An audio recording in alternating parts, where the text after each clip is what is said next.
ഇന്ന് നമുക്ക് നോക്കാം നിങ്ങളെക്കുറിച്ച് ചിന്തിക്കുമ്പോൾ എന്താണ് ഈ ഒരു സമയം നിങ്ങളുടെ വ്യക്തിയുടെ മനസ്സിലേക്ക് ഓടി വരുന്നത്? എന്താണ് അവരുടെ ചിന്തകളിലുള്ളതെന്ന്? അപ്പോൾ തീർച്ചയായിട്ടും നിങ്ങളുടെ വ്യക്തിയെക്കുറിച്ച് വളരെ പോസിറ്റീവായി ആലോചിച്ചുകൊണ്ട് തന്നെ റീഡിങ്ങുമായിട്ട് കണക്റ്റ് ആവാൻ ശ്രമിക്കുക.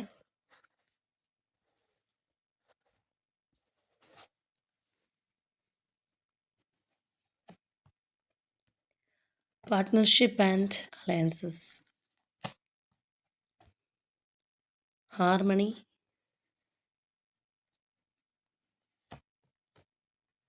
Rejoice in celebration. ഇവിടെ നോക്കിക്കഴിഞ്ഞാൽ തന്നെ അറിയാം, പ്രത്യേകിച്ച് പറയേണ്ടതായിട്ടുള്ള ആവശ്യം പോലും ഇല്ല. ഇവിടെ ഈ ഒരു പേഴ്സൺ ഒരു ലോങ് ടേം റിലേഷൻഷിപ്പ് നിങ്ങളുമായിട്ട് ഉണ്ടാവാനായിട്ട് ആഗ്രഹിക്കുന്നുണ്ട്. തീർച്ചയായിട്ടും നിങ്ങളുടെ ആ ഒരു ബന്ധം ബാലൻസ് ചെയ്ത് കൊണ്ടുപോകാൻ, നല്ല രീതിയിൽ സഹകരിച്ച് മുന്നോട്ട് കൊണ്ടുപോകാനായിട്ട് ഒരുപാട് ആഗ്രഹിക്കുന്നതായിട്ട് തന്നെ നമുക്ക് കാണാം. ഒരുപക്ഷെ ഈ ഒരു വ്യക്തിക്ക് ഏതെങ്കിലും തരത്തിലുള്ള സന്തോഷം ഈ സമയം നിങ്ങളോട് പങ്കുവയ്ക്കാനുണ്ടായെന്ന് വരാം. അപ്പോൾ എങ്ങനെയാണെന്നുണ്ടെങ്കിലും നിങ്ങളെക്കുറിച്ച് ചിന്തിക്കുമ്പോൾ വളരെ ഹാപ്പിയാണ് ഈ ഒരു വ്യക്തി എന്നുള്ളതാണ് നമുക്കിപ്പോൾ കാണാനായിട്ട് കഴിയുന്നത്.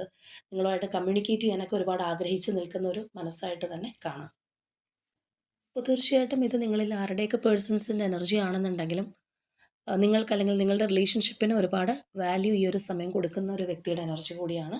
അപ്പോൾ തീർച്ചയായിട്ടും ഈ ഒരു പോസിറ്റിവിറ്റി നിങ്ങളിലേക്ക് അക്സെപ്റ്റ് ചെയ്യുന്നതിനായിട്ട് ഈ ഒരു എനർജി ക്ലെയിം ചെയ്യുക, യൂണിവേഴ്സിനോട് നന്ദി അറിയിക്കുക.